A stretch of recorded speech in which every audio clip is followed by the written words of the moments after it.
एक आदमी कश्ती से कहीं जा रहा था कि अचानक एक ज़ोरदार तूफान की वजह से उसकी कश्ती पलट गई। उसे तैरना नहीं आता था। वो प्रार्थना करने लगा, भगवान अगर तुम मुझे बचा लिया तो मैं गरीबों में किस किलो लड्डू बांटूंगा।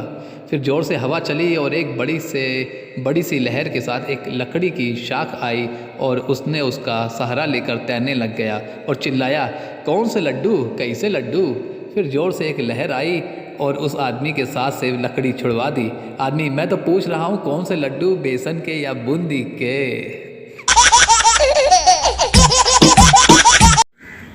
एक आदमी को गैस की बीमारी थी। वो बहुत परेशान था, ना कहीं आता था न कहीं जाता था।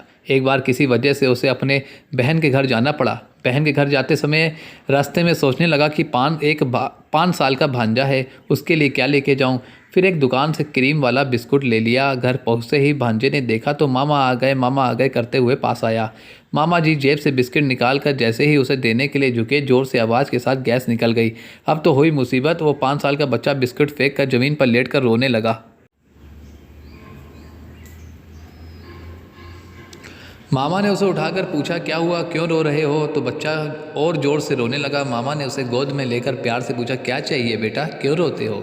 वो बच्चा रोते रोते बोला, हमें बिस्कुट नहीं चाहिए, वो सीटी चाहिए जो आपने अभी अभी बजाई है।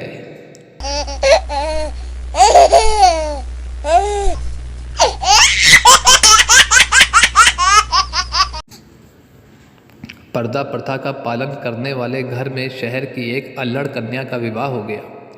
एक दिन बहू आंगन में सास के साथ बैठकर बातें कर रही थी कि अचानक ससुर जी को किसी काम से आंगन की ओर आना पड़ा। बहू के वहीं बैठे होने के कारण उन्होंने खास कर इशारा किया ताकि बहू वहाँ से चली जाए। लेकिन जब ससुर जी के कई बार खांसने पर भी बहू ना हिली तो सास ने प्यार से बहू से कहा, बहू कमरे में जाओ, तुम्हारे ससुर जी आए हैं। इस पर बहू ने शर्माते हुए बड़े ही भोलेपन से पूछा, माँ जी ससुर जी आए हैं तो कमरे में मैं जाऊँ या आप जाएंगी।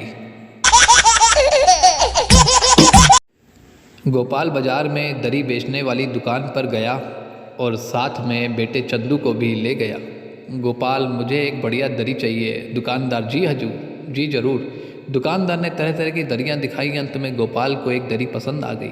गोपाल, मुझे यह वाली पसंद है, मैं इसे अभी अपने साथ ले जाता हूँ। यदि यह कमरे में ठीक ठाक आ गई तो रख लूँगा, नहीं तो वापस भेज दूँगा। दुकानदार ने विश्वास कर लिया और बोला, ओके, अगर आपने वापस करनी है तो कल शाम तक वापस भेज दीजिएगा।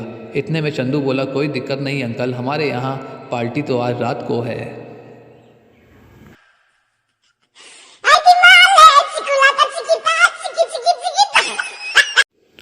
एक बार अमेरिका, चाइना और पाकिस्तानी पुलिस ने बात हुई कि देखते हैं हम में से सबसे तेज़ कौन है। तय हुआ कि जंगल में एक खरगोश छोड़ा गयाएगा, जो सबसे पहले ढूंढ के लाएगा वही सबसे तेज होगा। अमेरिका पुलिस ने खरगोश को 2 दिनों में खरगोश को ढूंढ लाया। फिर चाइना की पुलिस ने खरगोश को ढूंढने में 1 हफ्ता लगा दिया। वही पाकिस्तान पुलिस की बारी आई।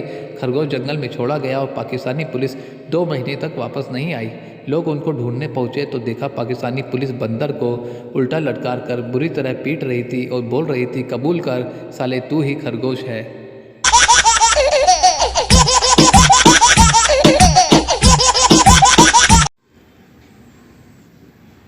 श्रीमती जी की रात के 2 बजे अचानक नींद खुली तो पाया कि पति बिस्तर से नदारत है। जिज्ञावासन उठी, खोजा तो देखा डाइनिंग टेबल पर बैठे पति जी कॉफ़ी का कप हाथ में लेकर विचारमग्न दीवार को घूर रहे हैं। पत्नी चुपचाप पति को कॉफ़ी की चुस्की लेते हुए बीच बीच में आँख में आंसू पोंछते देखती रही। फिर पति के पास गई और बोली, क्या बात है डियर, तुम इतनी रात गए यहाँ क्या कर रहे हो। पति जी ने कॉफ़ी से नज़र उठाई। तुम्हें याद है 14 साल पहले जब तुम सिर्फ 18 साल की थी।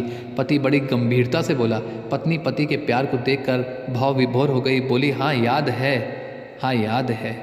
और उसके कुछ रुक कर पति जी बोले, याद है जब तुम्हारे जज पिताजी ने हमें मेरी कार की पिछली सीट पर रंगे हाथों पकड़ लिया था। हाँ हाँ याद है। याद है कैसे उन्होंने मेरी कनपट्टी पर बंदूक रख कर कहा था, या तो इससे शादी कर लो या 14 साल के लिए अंदर कर दूंगा। हाँ हाँ वह भी याद है। अपनी आँख से एक और आंसू पोंछते हुए पति बोला, आज मैं छूट गया होता।